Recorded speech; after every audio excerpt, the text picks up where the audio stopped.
Hi guys, my name is Sahil and welcome back to learn with साहिल।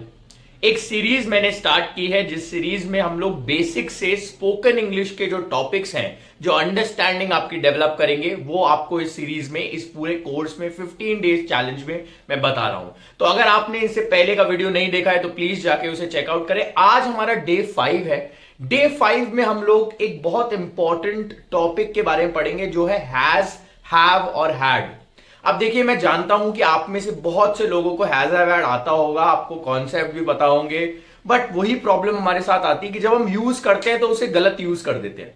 तो आज मैं आपको जो कॉन्सेप्ट बताऊंगा वो कॉन्सेप्ट आपको दिमाग में रखने हैं। इनसे ज्यादा आपको हैज हैव हैड के बारे में कुछ नहीं समझना है और ये इजीएस्ट एक्सप्लेनेशन होगा हैज हैव हैड का। तो चलिए शुरू करते हैं। सबसे पहले आज हम हैज हैव हैड के बारे में पढ़ेंगे। तो देखिए, हैज, हैव और हैड, ये तीनों ही मैंने आपको कहा था कि ये एक ग्रुप है वर्ब्स का। ठीक है, अब ये जो वर्ब्स का ग्रुप है ये दो तरीके से यूज होता है। पहला, ये as a helping verb use होते हैं। एचवी हम लोग लिख रहे हैं हेल्पिंग वर्ब के लिए। ठीक है, हेल्पिंग वर्ब के लिए मैं एचवी लिख रहा हूं और मेन वर्ब के लिए मैं एमवी लिखूंगा। ठीक है, ये आप ध्यान रखिए, एचवी में हेल्पिंग वर्ब के लिए और एमवी मेन वर्ब के लिए। ठीक है, तो ये मेन वर्ब्स और हेल्पिंग वर्ब्स दोनों की तरह यूज होते हैं हमारे हैज, हैव, हैड। ठीक है, अब हेल्पिंग वर्ब की तरह यूज होते हैं तब क्या क्या कॉन्सेप्ट्स आते हैं और मेन वर्ब की तरह जब यूज होते हैं तब क्या क्या कॉन्सेप्ट्स आते हैं, उनको एक एक करके डिस्कस करते हैं। ठीक है, चलिए सबसे पहले बात करते हैं हेल्पिंग वर्ब की तरह जब ये एक्ट करते हैं।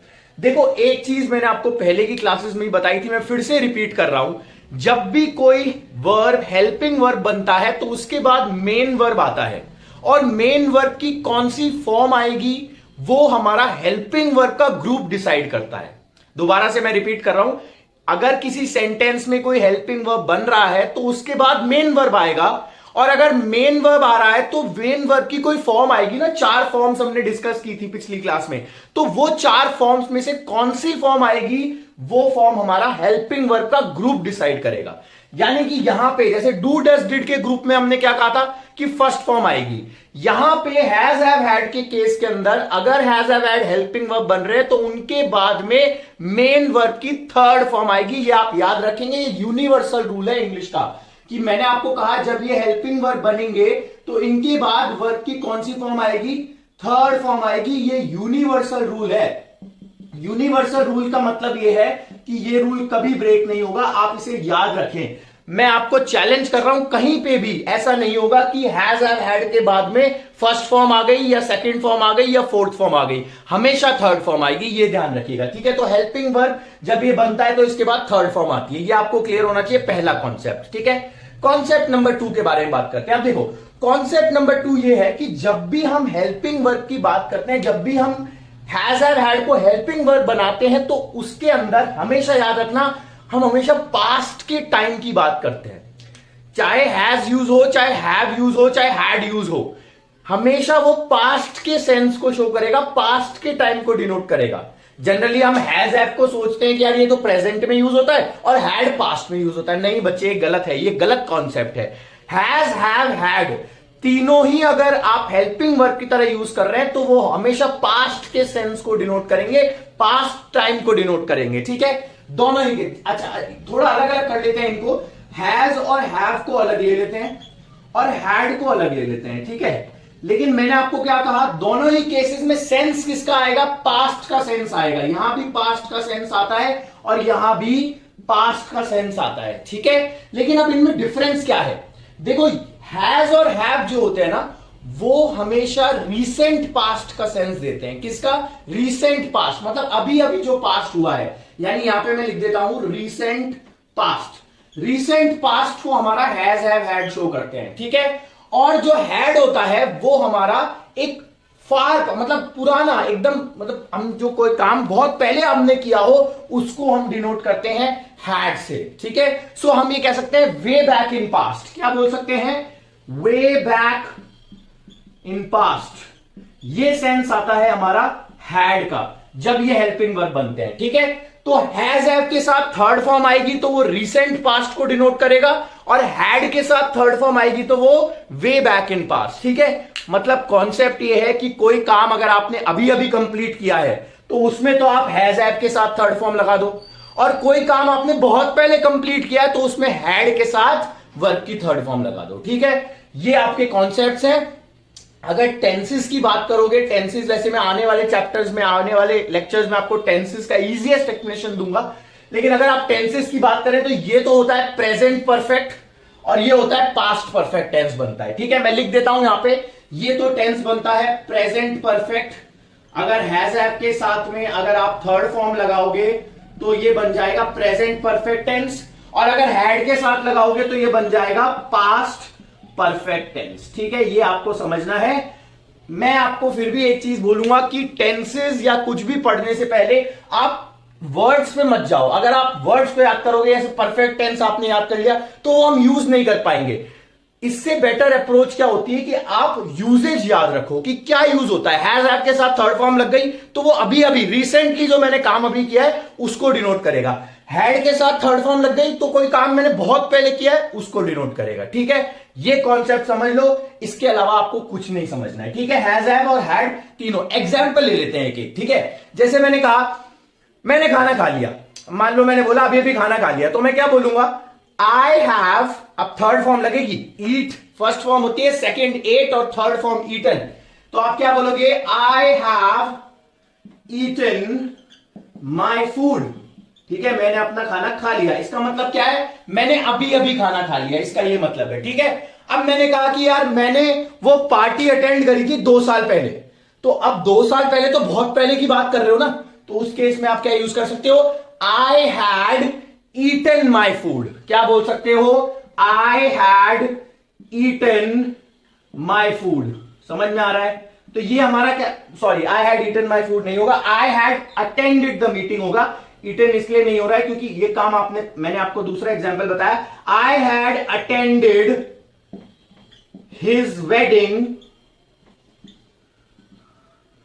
2 years बैक। 2 साल पहले मैंने उसकी वेडिंग अटेंड करी। ठीक है, समझ में आ रहा है, 2 साल पहले मैंने उसकी वेडिंग अटेंड करी, इसका क्या मतलब हो गया, तो ये देखो ये काम हमने अभी अभी किया, हैज हैव के साथ थर्ड फॉर्म लगाई तो काम अभी अभी हुआ है, हैड के साथ थर्ड फॉर्म लगेगी तो काम बहुत पहले हुआ था। ठीक है, बस ये कॉन्सेप्ट्स को याद रखो, और थर्ड फॉर्म लगेगी, ये यूनिवर्सल रूल है। ये कॉन्सेप्ट है आपके हैज हैव से रिलेटेड, हैड से रिलेटेड, जब वो हेल्पिंग वर्ब बनता है। ठीक है, अब एक और बहुत इंपॉर्टेंट कॉन्सेप्ट जो कि जनरली मिस हो जाता है और ये बहुत इंपॉर्टेंट है, इसको अच्छे से समझ लो। देखो, हैज, हैव और हैड हेल्पिंग वर्ब जब बनते हैं तब उनके ये यूजेस होते हैं। इनके अलावा एक यूज और होता है, वो यूज बहुत इंपॉर्टेंट है, वो आप अच्छे से समझ लो क्योंकि कंफ्यूजन उसी यूज में होता है। वो यूज है कि जब आपका सेंस आता है तब से अब तक का सेंस। अगेन मैं रिपीट कर रहा हूं, जब सेंस आता है तब से अब तक का सेंस, तब भी हम हैज, हैव और हैड के साथ थर्ड फॉर्म लगा के उसको हेल्पिंग वर्ब की तरह यूज करते हैं। जैसे मैंने कहा मैं दुबई गया हूं, मैं दुबई गया हूं, इसमें जनरली बीन आता है टर्म, मैं दुबई गया हूं। अब दुबई गया हूं मतलब क्या, मैं दुबई जाके आ चुका हूं भाई, एक बार अपनी लाइफ में एक बार तो मिनिमम जाके आ ही चुका हूं। तो इस सेंटेंस को कैसे बोलोगे, इस सेंटेंस को हम बोलेंगे I have been to Dubai. कैसे बोलेंगे, I have been to Dubai. ठीक है, ये सेंटेंस भी आप समझो। यहां पे क्या हो रहा है, हैज, हैव और हैड, हैव आ रहा है और उसके बाद बीन आ रहा है, थर्ड फॉर्म लग रही है, बीन थर्ड फॉर्म होता है। ठीक है, बीन क्या होती है, थर्ड फॉर्म होती है। Is it clear? तो यहां पे आपको क्या करना है, आपको ये समझना है, जब तब से अब तक का सेंस आता है, तब से अब तक का सेंस, तब हम ये यूज करते हैं। जैसे मैंने कहा, क्या आप मुंबई गए हो, have you been to Mumbai, have you been to Mumbai. मैंने पिछली क्लास में आपको बताया था, जब हम क्वेश्चन बनाते हैं तो हेल्पिंग वर्ब जो होता है वो सब्जेक्ट के आगे आ जाता है। बस इस चीज को भी याद रखना, जब भी हम सवाल बनाते हैं तो हेल्पिंग वर्ब जो होता है वो सब्जेक्ट से पहले आ जाता है, ये चीज याद रखना। तो इसका सवाल कैसे बनेगा, have you been to Mumbai. Sorry, मैंने थोड़ा सा यहां पे ये गड़बड़ हो गया, इसके अंदर ही लिख दिया, बट कोई बात नहीं, आप इसको समझ लो। Have you been to Mumbai, समझ में आ रहा है, I have been to Dubai, have you been to Mumbai. ये हमारा कॉन्सेप्ट है, जब तब से अब तक का सेंस आए, जब हम इस केस के अंदर क्या यूज करते हैं, ये भी एक यूज होता है हैज, हैव, हैड का थर्ड फॉर्म लगा के। ठीक है, तब से अब तक, आप ये चीज ध्यान रखना। ठीक है ना? क्या आपने कभी ताजमहल देखा है? मैंने ताजमहल देखा है, I have seen the Taj Mahal. अब मैं क्यों कैसे बोल पा रहा हूं? क्योंकि मैंने वो काम लाइफ में एक बार किया है। तो जब भी आप तब से अब तक का सेंस आता है, यानी कि आपने कोई काम तब से अब तक लाइफ में स्टार्ट, आपकी लाइफ स्टार्ट होने से अब तक वो काम किया है, उसमें भी आप हैज हैव हैड के साथ थर्ड फॉर्म लगा के उसे as a helping verb use कर सकते हैं। ठीक है, ये सारे कॉन्सेप्ट्स हैं हैज हैव हैड के, हेल्पिंग वर्ब्स के कॉन्सेप्ट्स। इनका प्लीज स्क्रीनशॉट ले लीजिए। ठीक है, तो आपको मेरे को लगता है समझ में आ गया होगा। हेल्पिंग वर्ब के फॉर्म में हम इसका दो यूजेस होते हैं। पहला यूज क्या है? जब हैज और हैव के साथ थर्ड फॉर्म लगाओगे तो वो किसको शो करेगा? अभी अभी कोई काम कंप्लीट किया है। ठीक है, और हैड के साथ अगर थर्ड फॉर्म लगाओगे तो कोई काम आपने बहुत पहले किया हो, उसको डिनोट होगा। टेंसेस की अगर बात करोगे तो ये प्रेजेंट परफेक्ट होता है और ये पास्ट परफेक्ट होता है। मैं आपको फिर भी कहूंगा टेंसेस को ज्यादा इंपॉर्टेंट, टेंसेस के वर्ड्स को ज्यादा इंपॉर्टेंस देने से अच्छा है कि आप यूजेज को ज्यादा इंपॉर्टेंट दे, स्ट्रक्चर को ज्यादा इंपॉर्टेंट दे। थर्ड फॉर्म आएगी, ये मैंने आपको बता दिया, यूनिवर्सल रूल है। और दूसरा यूज है तब से अब तक वाला सेंस। ये भी आप एक बार देख लीजिएगा, तब से अब तक वाला सेंस। तब से अब तक का सेंस जब भी आ रहा है तब हम क्या यूज करेंगे? इसको helping verb, has have had को हेल्पिंग वर्ब की तरह यूज करते हैं, उसके बाद थर्ड फॉर्म लगाते हैं। जनरली बीन लगता है, I have been to Mumbai, have you been to Mumbai. तो ऐसे सवालों में, ऐसे क्वेश्चंस में भी हम हैज हैव हैड का यूज करते हैं विद थर्ड फॉर्म और उसको हेल्पिंग वर्ब की तरह यूज करते हैं। ठीक है, तो ये तो हो गए कॉन्सेप्ट हेल्पिंग वर्ब के। अब आ जाते हैं मेन वर्ब की तरह जब यूज होते हैं। अब देखो मेन वर्ब की तरह बहुत इंपॉर्टेंट है, इजी है, वैसे बहुत ज्यादा इजी कॉन्सेप्ट है। जब हम मेन वर्ब बनाते हैं हैज हैव हैड को, मैंने आपको कहा था जब भी कोई वर्ब मेन वर्ब बनता है तो उसकी चार फॉर्म्स होती हैं। First form, second form, third form और फोर्थ फॉर्म। ठीक है, अब ये first form, second form, third form और फोर्थ फॉर्म क्या है, इसको अच्छे से समझ लें। जब मैंने हैज हैव हैड को मेन वर्ब बनाया तो इसकी भी चार फॉर्म्स बनेगी। चार फॉर्म्स कौन कौन सी होगी? इसकी V1 होगी हैज और हैव। ठीक है, हैज और हैव फर्स्ट फॉर्म होगी। सेकेंड फॉर्म होगी आपकी हैड, थर्ड फॉर्म भी हैड होगी और फोर्थ फॉर्म होगी आपकी हैविंग। ठीक है, आईएनजी वाली फॉर्म होती है, मैंने आपको बताया था फोर्थ फॉर्म हमेशा आईएनजी वाली होती है। तो फर्स्ट फॉर्म हैज और have, second form had, third form भी हैड और फोर्थ फॉर्म हैविंग। यहां पे इस केस के अंदर जब हम इसे मेन वर्ब की तरह यूज करते हैं हैज हैव हैड को, तब उस केस के अंदर हम पोजेशन शो करते हैं। क्या शो करते हैं? पोजेशन, मतलब वो चीज आपके पास है। जब भी मेन वर्ब की तरह ये यूज होंगे तो ये क्या डिनोट करेंगे? पोजेशन को डिनोट करेंगे। ये आपको ध्यान रखना है। पोजेशन का मतलब क्या है? कि वो चीज आपके पास है। जैसे मैंने कहा मेरे पास गाड़ी है, आई हैव अ कार। अब यहां पे इस सेंटेंस को देखो, आई हैव अ कार को, आई हैव अ कार। यहां पे अगर आप देखोगे तो हैव जो है वो मेन वर्ब बन रहा है। कैसे बन रहा है मेन वर्ब? ये भी मैंने कॉन्सेप्ट आपको बताया था, दोबारा बता देता हूं। जब भी कोई सेंटेंस में हेल्पिंग वर्ब के बाद मेन वर्ब नहीं आ रहा है तो हेल्पिंग वर्ब भी मेन वर्ब बन जाएगा। ठीक है, अगर सेंटेंस में मेन वर्ब नहीं है तो हेल्पिंग वर्ब भी मेन वर्ब बन जाएगा। यहां पे देखो आई के बाद में हैव आ रहा है, हैव के बाद में कोई मेन वर्ब नहीं है, तो यहां पे हैव क्या बन गया? मेन वर्ब बन गया। आई हैव अ कार क्या शो कर रहा है? ये पोजेशन शो कर रहा है, मतलब मेरे पास वो चीज है, मेरे पोजेशन में है, मैं उसका मालिक, मतलब पोजेशन मतलब मैं उसका मालिक हूं एक तरह से। ठीक है, तो ये हमारा सेंस बनता है जब हम मेन वर्ब की तरह यूज करते हैं हैज हैव हैड को। मैंने कहा मेरे पास गाड़ी थी, अच्छा हैड यहां पे। अच्छा एक चीज और मैं आपको बताता हूं, यहां पे तो क्या था, हम लोगों ने इसको पास्ट के फॉर्म में यूज किया था। ये रिसेंट पास्ट था और ये वे बैक इन पास्ट था। लेकिन यहां पे क्या होता है, जब वो मेन वर्ब की तरह यूज हो रहा है तो हैज हैव तो प्रेजेंट को डिनोट करेंगे और हैड जो है वो पास्ट को डिनोट करेगा। ठीक है, हैड किसको डिनोट करेगा? पास्ट को। जैसे मैंने कहा मेरे पास गाड़ी है तो आई हैव अ कार, मेरे पास गाड़ी थी, आई हैड अ कार। समझ में आ गया? तो ये हमारा सेकंड फॉर्म तब यूज होगा। अच्छा फोर्थ फॉर्म जो होगा हैविंग, इसका एक यूज और है, ये भी समझ लीजिए। जब भी किसी चीज को बोलते हैं कि मैं कुछ चीज कर रहा हूं या मैं कुछ चीज ले रहा हूं, तब हम हैविंग का यूज करते हैं। जैसे मैंने कहा I am having my dinner, मैं अपना खाना खा रहा हूं या डिनर ले रहा हूं। ठीक है, तो इस केस में आप हैविंग यूज कर सकते हैं इज एम आर के साथ में। जब भी आप आईएनजी फॉर्म यूज करते हैं वर्ब की तो उसके साथ में is am are was verb लगाना कंपलसरी होता है, तभी वो सेंटेंस बनता है। ठीक है, तो आपने क्या कहा, ये मैं आगे टेंसेस में आपको पढ़ाऊंगा। I am having my dinner, मैं अपना डिनर ले रहा हूं, मैं अपना डिनर ले रहा था, I was having my dinner. ठीक है, तो वहां भी इसको आप यूज कर सकते हैं। Is it clear to you? I hope everyone is clear with this concept, और ये सारे कॉन्सेप्ट आपको समझ में आ गए होंगे।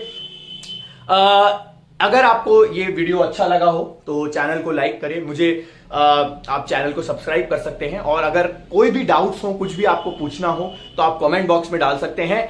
मैं जो ये कोर्स पढ़ा रहा हूं इसके पीछे मोटिव सिर्फ यही है कि आपको स्पोकन इंग्लिश के सिर्फ वो टॉपिक्स मिलें जो आपके लिए इंपॉर्टेंट है, क्योंकि टॉपिक्स बहुत सारे हैं लेकिन प्रॉब्लम ये होती है हम पढ़ लेते हैं, हम समझ लेते हैं, हमें आता भी है, लेकिन बोलते वक्त हम यूज नहीं कर पाते क्योंकि हमारे दिमाग में क्लियर पिक्चर नहीं है। मैंने आपको आज हैज हैव हैड से रिलेटेड क्लियर पिक्चर ली। आने वाली क्लासेस में हम लोग और भी चीजें डिस्कस करेंगे। एंड अगर आपको अच्छा लगा हो तो लाइक करें, सपोर्ट करें। Thank you so much, have a great day and take care of yourself. Bye bye, thank you so much, see you in the next class. Thank